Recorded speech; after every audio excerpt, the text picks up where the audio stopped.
আমার নতুন একটা ভিডিওতে আমার সমস্ত বন্ধুদের জানাই স্বাগত। আজকের ভিডিওটি খুব স্পেশাল, তাই ভিডিওটি স্কিপ না করে দেখার অনুরোধ রইল। আশা করছি ভিডিওটি তোমাদের ভালো লাগবে। হ্যালো ফ্রেন্ড, আশা করি তোমরা সবাই ভালো আছো। আমিও খুব ভালো আছি, তাই চলে এসেছি নতুন একটা ভিডিওর সঙ্গে। আর আজকের ভিডিওটি কিন্তু আমি বাড়ি থেকে শুরু করিনি বা বাইরে বেরিয়েও শুরু করিনি।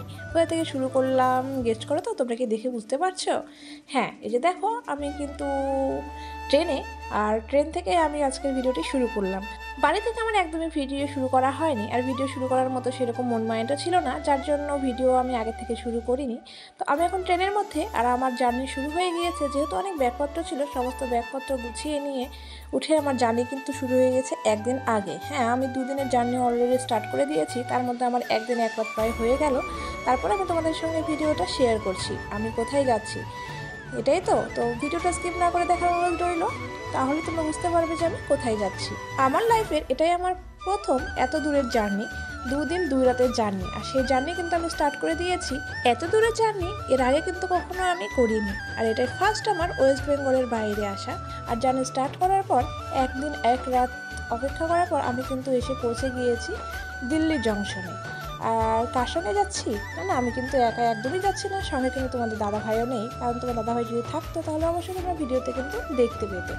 আমার সঙ্গে যাচ্ছে আমার দেওর। ওর সিট আর আমার সিট আলাদা পড়ায় আমরা দুজন কিন্তু আলাদা আলাদাই আছি, তার জন্য তাকেও তোমাদের সঙ্গে আমি দেখাতে পারছি না। দিল্লি থেকে আবার আমাদের জার্নি স্টার্ট হয়ে গেল, অনেকটা দূর চলে এসেছি। তারপরে দেখো আমার মুখে হাসি ফুটেছে, কারণ আমাদের জার্নি এখন শেষের পথে, সেজন্য দেখে বুঝতেই পারছো। ফাইনালি 2 দিন 1 রাতের বোরিং জার্নি শেষ করে আমরা এসে পৌঁছে গিয়েছি আমাদের গন্তব্যস্থলে। আর আমাদের নিতেও চলে এসেছে। যেহেতু লাগেজ ছিল অনেক, সেই সমস্ত লাগেজ নামিয়ে নিয়ে এখানে দাঁড়িয়ে আছি, কারণ এতগুলো লাগেজ আমার আর ভাইয়ের পক্ষে নিয়ে যাওয়া কিন্তু সম্ভব না।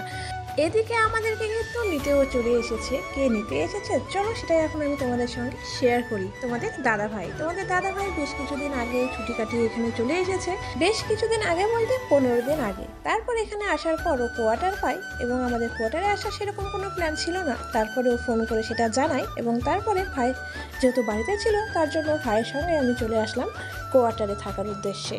আর এসে আমরা পৌঁছে গিয়েছি সেই আমাদের গন্তব্যস্থলে। আর যেহেতু এত দূরের জার্নি, ট্রেনের মধ্যে খাওয়ার তো সেরকম না, তার জন্য আমরা এখানে প্রথমে খেতে আসলাম বিরিয়ানি। আমাদের বিরিয়ানি খাওয়া কমপ্লিট করে তারপরে আমরা চলে আসলাম একদম কোয়ার্টারে এসে আমার ফ্রেশ হওয়া কমপ্লিট। তারপরে আমি তোমাদের সঙ্গে ভিডিওটা শেয়ার করছি। আর এই হলো আমার কোয়ার্টারে। এরপরে আমি তোমাদের সঙ্গে আমার কোয়ার্টারের ব্লগগুলি শেয়ার করব।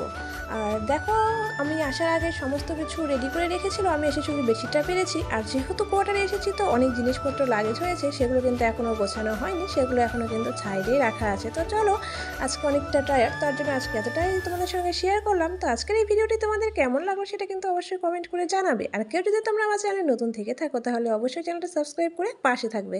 Thanks for watching my video. দেখা হচ্ছে নেক্সট ব্লগে অন্য একটা ভিডিওর সঙ্গে। টাটা।